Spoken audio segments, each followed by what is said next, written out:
All right, let's continue on a very busy news day. Over the weekend, there was, I believe, a Rolling Stones story that started floating around about uh, car accident victims being turned away at emergency rooms because they were filled with people who took ivermectin. And that story was not true. But because of that confusion, there is now another story that is a real story that relates to statements made by the Kansas Department of Health and the Environment that some people are not taking seriously, which is a real story. KDHE, this is a press release from the Kansas Department of Health and the Environment. OK, this is from a few days ago. KDHE urges Kansans not to take ivermectin for COVID-19.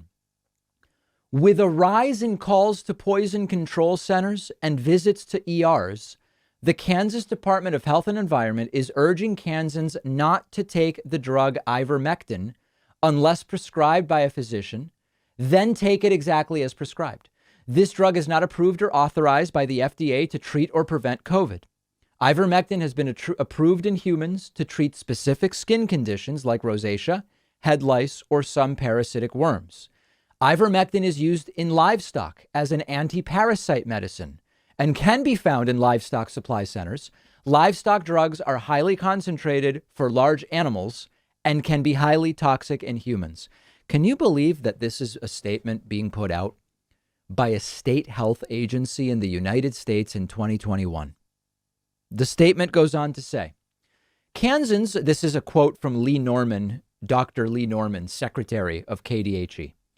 Kansans should avoid taking medications intended for animals and should only take ivermectin as prescribed by their physician. These highly concentrated doses can cause severe illness and even death in humans. The COVID vaccine remains the most effective way to prevent COVID. An ivermectin overdose includes GI symptoms such as nausea, vomiting, and diarrhea. Overdoses are associated with hypotension, meaning very low blood pressure, and neurologic effects such as decreased consciousness, confusion, hallucinations, seizures, coma, and death. Ivermectin may intensify the effects of other drugs that cause central nervous system depression, such as benzos and barbiturates. The COVID vaccine is the safest, most effective way to prevent getting sick and protect against severe disease. I mean, it's almost like satire. It's unbelievable that this is going on. They also put out a tweet saying something very similar. Kansans should not take the drug ivermectin unless prescribed by a physician, then take it exactly as prescribed. Ivermectin is not approved or authorized by the FDA to treat or prevent COVID. What's really nuts to me is saying, I won't wear a mask. I won't take an FDA approved vaccine, as the Pfizer vaccine now is, but I'll take something I bought from a vet absent any data that this is good for COVID in humans. Or in some cases, there are some doctors who will prescribe you ivermectin for COVID. Or I'll take something that is an off-label use, and off-label use can sometimes be okay, but that has not been shown to actually work for COVID. They're saying, I won't trust actual medical research on what does and doesn't work, but I'll trust my so-called research on ivermectin. And they defend this practice saying, the WHO lists ivermectin as an essential medication. It's been around a long time. It's really cheap. And so they aren't making money on it. So that's why it's not being prescribed.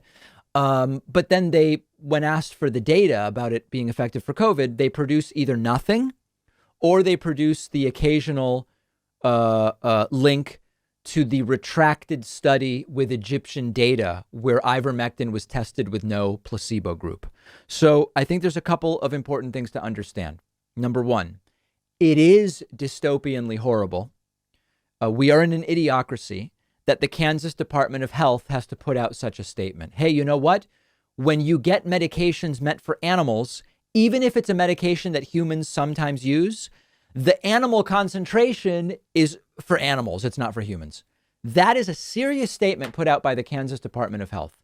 And ultimately, if people haven't reasoned their way into a belief, it's very difficult to reason their way out of it. unless you make them understand they didn't reason their way in. And that means a Socratic method of questioning where you say to people, how did you determine that this works for COVID, right? What evidence would change your mind about that?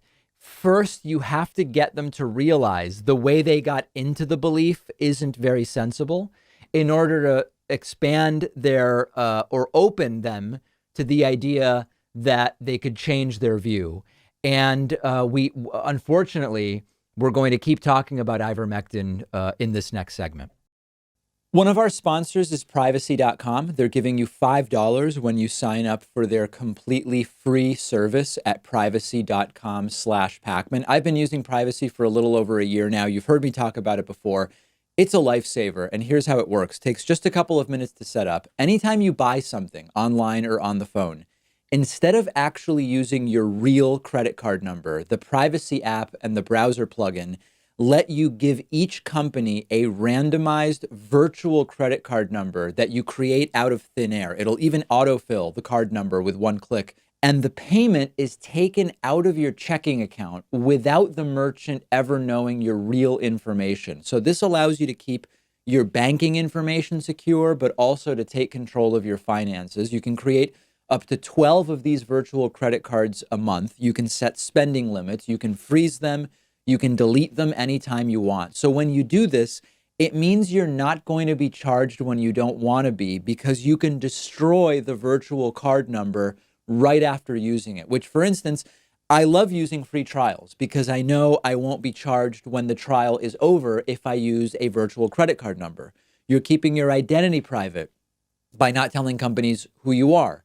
You're keeping your bank or credit card info protected against data breaches and identity theft, and it's free. And like I said, you'll get $5 to spend when you sign up at privacy.com/Pacman.